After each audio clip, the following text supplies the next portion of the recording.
ҳамватанони арҷуманд салом. барномаи криминалии ахбори вазорати корҳои дохилиро бо муҳимтарин хабару гузоришҳои ҷиноятӣ ва дастовардҳои оперативии кормандони милитсия манзуратон менамоем. дар студия бо шумо мо рухсор таваллозода. таваҷҷӯҳ намоед ба сархати барнома. куштори бераҳмона додар бародарро ба қатл расонид.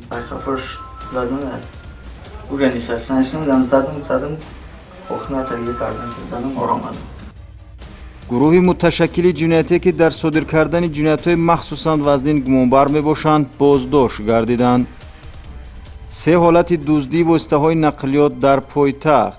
ҳамин мошинамо шишаҳоша кандем барое ки краскаш кунем штоб соҳиби мошин нашиносад ҳамин мошина. ҷузъиёти сӯхтор дар нуқтаи фурӯши сӯзишворӣ.